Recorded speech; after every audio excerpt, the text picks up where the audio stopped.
Amis, prenez place et installez-vous confortablement. Introduction.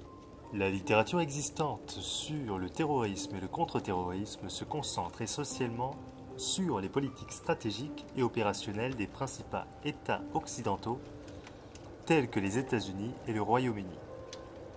Elle se fonde principalement sur des réflexions théoriques qui s'inspirent à la fois des relations internationales et d'autres disciplines,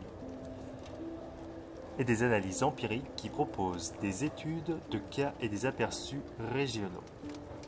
Alex P. Schmid, éminent spécialiste des études sur le terrorisme, a constaté dans Perspectives sur le terrorisme que les politiques de contre-terrorisme des États et des groupes d'États ont reçu relativement peu d'attention de la part des experts de tous les domaines. C'est pour cette raison que ce livre a été assemblé. Peu d'attention a été accordée à la façon dont le terrorisme a été un phénomène véritablement mondial et à la manière dont les autres ont réagi à cette menace. La majorité des titres, en particulier ceux qui traitent des politiques de lutte contre le terrorisme après le 11 septembre, montrent qu'il existe un besoin impérieux de mener une enquête multiforme et complète sur tous les aspects du terrorisme, dans laquelle une attention égale est accordée aux perspectives et aux approches étatiques et non étatiques dans toutes les régions du monde. Les recherches empiriques ont souligné, d'une part, la nature évolutive du terrorisme après la fin de la guerre froide et l'abandon des idéologies traditionnelles,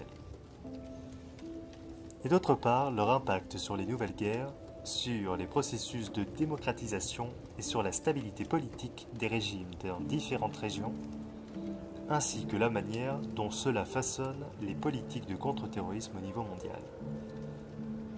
Il est donc logique d'étudier comment le Parti des travailleurs du Kurdistan, le PKK, ou le Hezbollah se transforment aujourd'hui en trafiquants de drogue. Comment Boko Haram affecte les performances économiques du Nigeria, comment le mouvement islamique d'Ouzbékistan affecte la solidité politique de toute l'Asie centrale et d'autres cas similaires. Cela renforce également la raison d'être de l'étude des politiques de contre-terrorisme au niveau des États et de leurs implications régionales. Raison d'être et méthodologie. Comme indiqué précédemment, cet ouvrage a pour objectif de présenter un éventail de discussions et d'examens stimulants qui remettent en question les idées reçues dans les différents domaines scientifiques, et de fournir des perspectives concurrentes sur un panorama diversifié de politiques et de pratiques existantes et émergentes. Les expériences des acteurs étatiques et non étatiques, ANE, de la période de la guerre froide à nos jours, sont analysées dans le cadre de cette initiative. Des experts dans de nombreux domaines ont contribué aux analyses théoriques et pratiques de l'ouvrage.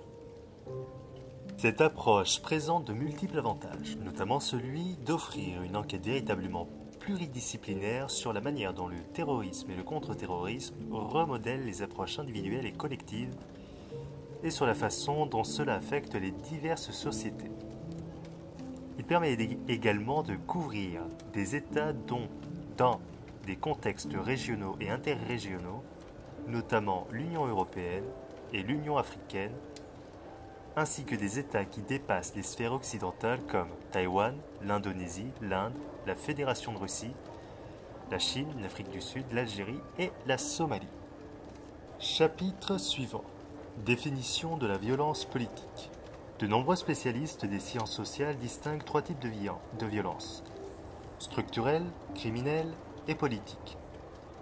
On peut noter que la notion de violence physique, par opposition à la violence structurelle ou psychologique, est essentielle à la notion de violence politique. Lorsque la violence physique est utilisée, les individus sont lésés, déplacés contre leur gré, blessés, voire tués. Pour en savoir plus sur la violence structurelle et le terrorisme, il faut voir la suite. Cependant, celle-ci n'est pas disponible. Mais il est peut-être préférable de commencer par l'argumentation selon laquelle, par définition, la violence politique est un type de violence instrumentale, c'est-à-dire qu'elle amène quelqu'un à faire quelque chose par la violence et les menaces de violence. Dans ce cas, Ce qui distingue la violence politique des autres types de violence est l'objectif de l'action. Pour Karl von Clausewitz, par exemple, la violence organisée entre États ne devient une guerre que si elle est destinée à servir des fins politiques. La violence politique est une action intentionnelle où l'agent est conscient des raisons de cette action. De toute évidence, les fins de tout type d'action physiquement violente dépendent largement du type de raisonnement employé par l'acteur. En nous référant à nouveau à Clausewitz, nous pouvons distinguer la tactique des buts et des objectifs. Dans cette conception, la tactique correspond aux différentes méthodes employées pour déployer les ressources économiques, sociales et matérielles. Les buts font référence à la stratégie employée contre la volonté et les ressources de l'ennemi, tandis que les buts sont les fins politiques recherchées qui peuvent aller à la volonté de changer une politique à la modification de la nature d'une entité politique, en passant par la gouvernance d'un territoire et d'un peuple jusqu'à la perpétration d'un génocide. Par définition, la violence qui résulte de l'habitude ou de l'émotion est en contradiction avec la violence politique. De même, la violence utilisée à des fins non politiques et privées, entre parenthèses gain économique, est contraire aux définitions standards de la violence politique. En théorie, il est facile de distinguer les actes politiques des actes apolitiques. Les actes apolitiques et politiques peuvent être menés par les mêmes types d'acteurs, entre parenthèses, étatiques ou non étatiques, avec les mêmes méthodes, comme le meurtre, l'enlèvement, les incendies, qu'ils soient criminels, vandalisme, et les mêmes technologies comme fusils, bombes, avions, etc. Mais ce qui les différencie, ce sont leurs objectifs. Par définition, la violence politique est exercée au profit du peuple en général, tandis que la violence non politique est exercée au profit d'une ou de plusieurs personnes spécifiques. Chapitre suivant. Définir le terrorisme. Comme les conceptualisations de la violence instrumentale tentées ci-dessus, les distinctions définitionnelles des types de violence politique correspondent rarement à des compartiments étanches dans le monde réel. En fait, nombre de ces types ne s'excluent pas mutuellement et partagent ce que Ludwig Wittgenstein appelait des aires de famille. Les types de violences politiques peuvent être différenciés en termes d'acteurs, d'objectifs et de méthodes. La guerre, par définition, est une forme de violence politique organisée qui se produit entre États.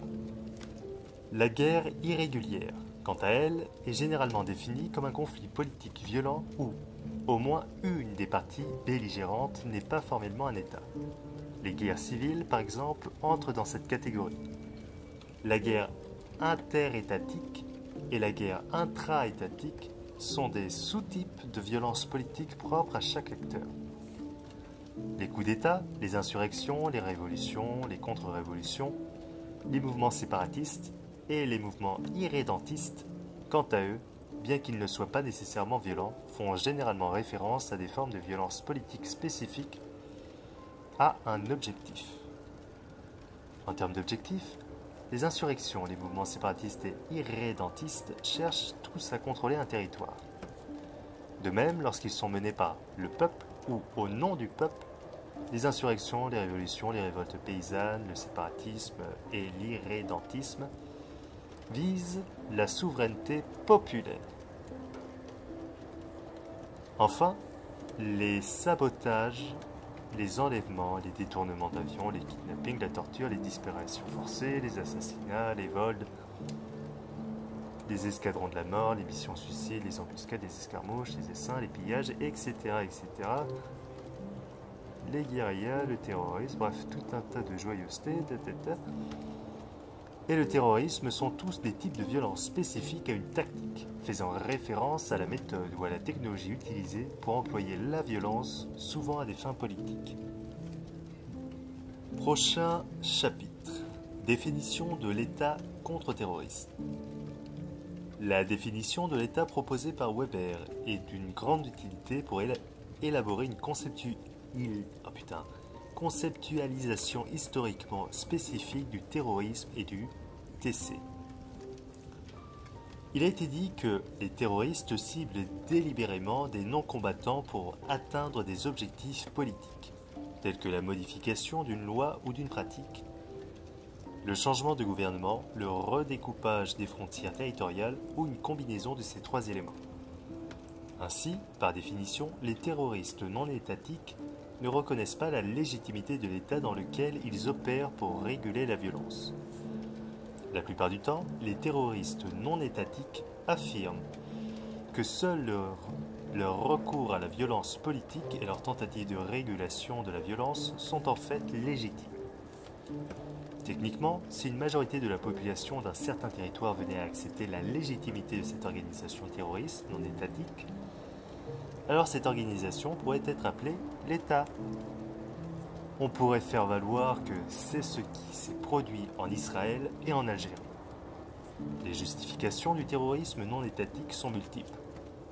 Les terroristes peuvent prétendre qu'ils agissent en état de légitime défense, que l'État ne répond pas aux besoins fondamentaux, que l'État est une entité étrangère, etc. En général, l'argument est que le terrorisme non étatique est légitime parce qu'il cherche à corriger une forme d'injustice. Par conséquent, les insurgés qui cherchent à contester la légitimité de l'État et obtenir un contrôle territorial éviteront de tuer des non-combattants, ce qui pourrait être considéré comme injuste. Cela dit, même lorsqu'ils ne cherchent qu'à dominer et non à obtenir la légitimité, le terrorisme doit toujours établir une discrimination entre ceux qui se conforment aux exigences et ceux qui ne le font pas. En effet, si vous êtes certain de votre perte imminente, pourquoi obéiriez-vous à une menace? Selon la théorie de l'État moderne de Weber, la capacité des acteurs étatiques à contrer à la fois la violence illégale et la revendication de légitimité des terroristes déterminera la capacité de l'État à maintenir sa domination sur la population. La légitimité d'un État moderne étant en grande partie obtenue par la règle de droit. Amener un État libéral démocratique à réagir de manière excessive est une tactique terroriste bien connue. C'est ce que le FLN a fait faire à la France en Algérie pour en savoir plus sur le terrorisme et les démocraties libérales. Lorsque les États ont recours à la lutte contre le terrorisme, ils peuvent être en mesure de rétablir l'ordre, mais ils peuvent aussi perdre leur légitimité. Prochain chapitre. Spécifier les sous-types de contre-terrorisme d'État. La plupart des spécialistes et des praticiens de la lutte contre-terrorisme distingue des sous-types de contre-terrorisme d'État en fonction des diverses méthodes que les États peuvent employer. Aujourd'hui, les chercheurs utilisent traditionnellement la méthode synthétique pour élaborer ces typologies. Ils font d'abord référence aux stratégies développées par les praticiens, telles que celles rendues publiques par le Royaume-Uni ou l'Union européenne, puis ils se penchent sur l'efficacité et l'éthique de ces stratégies. Ainsi, nous voyons Ronald Krenlichstein fonder largement sa typologie sur les politiques américaines et Boaz Ganor fonder sa typologie sur les politiques israéliennes. Bien sûr, ces stratégies peuvent être divisées de différentes manières, mais elles couvrent toutes les trois le même objectif. La première, renforcer la résilience sociale, psychologique et matérielle. La deuxième, répondre aux attaques en apportant une aide médicale aux victimes et en poursuivant les auteurs. Troisièmement, prévenir les attaques par la coercition, la persuasion et la cooptation. Pour en savoir plus sur les différentes formes de prévention, voir les chapitres de Paul Kanergi et Elana Skiandra. Il est intéressant de noter qu'autant les spécialistes de contre-terrorisme aiment discuter des détails des causes profondes, de la justice pénale, de l'intervention militaire, de l'action secrète, du renseignement, et de la surveillance de la gestion des urgences. Et le durcissement des cibles, des opérations psychologiques, défensives et offensives. Dans l'ensemble, il n'y a pratiquement aucune discussion sur les mesures étatiques illégales comme la torture ciblée, les restitutions ciblées et assassinats ciblés. Et des mesures étatiques terroristes comme les escadrons de la mort, les bombardements en tapis, etc. Cette omission n'est-elle pas un aveu implicite? À savoir qu'à mesure qu'un État descend dans le spectre du conflit et recourt à la lutte contre le terrorisme, ses actions ne correspondent plus au contre-terrorisme stricto sensu. Chapitre suivant. Conclusion. L'étude du TC de l'État nécessite des indicateurs valides et fiables.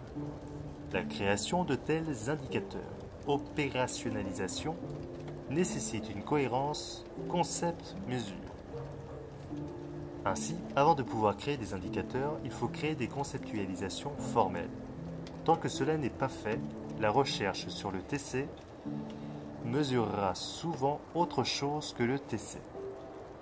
Ce chapitre n'a pas pour but de présenter une conceptualisation parfaite et exhaustive du TPP.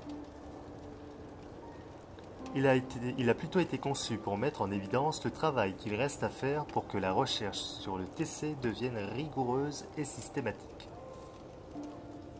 De nombreuses difficultés nous attendent. Des concepts tels que la violence, le préjudice, l'intention, la politique, l'innocence et l'État doivent être développés et intégrés dans le concept complexe qu'est le TC d'État. En outre, la conceptualisation du TC d'un État nécessite des conceptualisations formelles du TC, du terrorisme, de la violence politique, de la politique et de la violence. Or, comme nous l'avons montré, la plupart de ces concepts sont contestés. Il n'est pas facile de faire la distinction entre la violence politique et la violence non politique. Il n'est pas évident de savoir si le TC doit être défini en termes d'objectifs à court ou long terme. Les définitions des acteurs qui sont des cibles illégitimes sont des constructions sociales intersubjectives et dépendantes du contexte, ce qui rend la généralisation difficile. Les significations de la sécurité physique et psychologique et de l'État ont évolué au fil des siècles. Dans la pratique, les idéotypes de la violence politique sont rarement applicables. Tous ces problèmes, ainsi que d'autres problèmes de conceptualisation, d'opérationnalisation et de théorisation, montrent que le TC de l'État et ses concepts connexes resteront probablement contestés. Ce chapitre a toutefois démontré que ces problèmes n'empêchent pas les clarifications de nos idées et de nos pensées. Au contraire, la conceptualisation est essentielle pour découvrir la confusion, l'erreur, l'inexactitude et l'imprécision.